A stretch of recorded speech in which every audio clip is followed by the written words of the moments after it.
Happy new year বন্ধুরা, তোমরা সবাই কেমন আছো?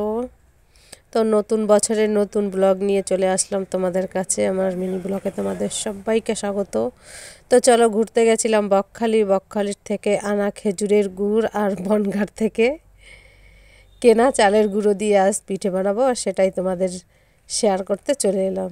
তো চলো, গুড়টা এনেছিলাম হেভি সুন্দর গন্ধ বা হেভি টেস্ট খেতে সেটা ভেবে, কিন্তু বাড়ি এনে দেখলাম একদমই না।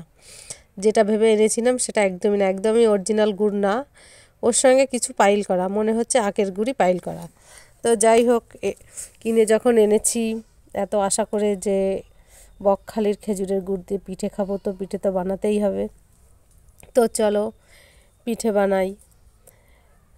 তো প্রথমেই দেখতে পাচ্ছ যেটা করে।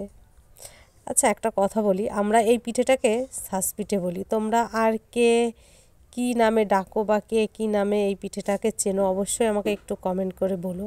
তো দেখো, পিঠেটা প্রথম দিকে একটু ভালো হয়নি, তারপরের দিকের পিঠেগুলো বেশ সুন্দরই হচ্ছিল, হেব্বি সুন্দর হচ্ছিল। বহুদিন পর এরকম পিঠে বানিয়েছি, জানি না দুধের মধ্যে ভেজালে এই পিঠেগুলো কেমন হবে, পুরোটা ভিজবে কি ভিজবে না সেটাও আমি জানি না।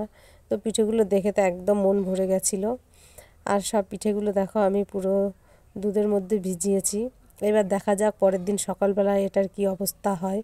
তো পরের দিন সকালবেলায় একদম বিচ্ছিরি, আমি ভাবতেই পারিনি পিঠেগুলো এরকম হবে, মানে অর্ধেক ভিজেছে আর অর্ধেকটা ভেজেনি।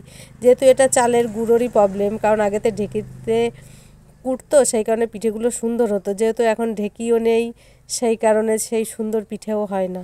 তো যাই হোক, আমার এই পিঠে বানানোর ব্লগটা তোমাদের কেমন লেগেছে অবশ্যই আমাকে জানিও, আর পারলে আমাকে একটু ভালো পিঠে বানিয়ে খাইও তোমরা। টাটা।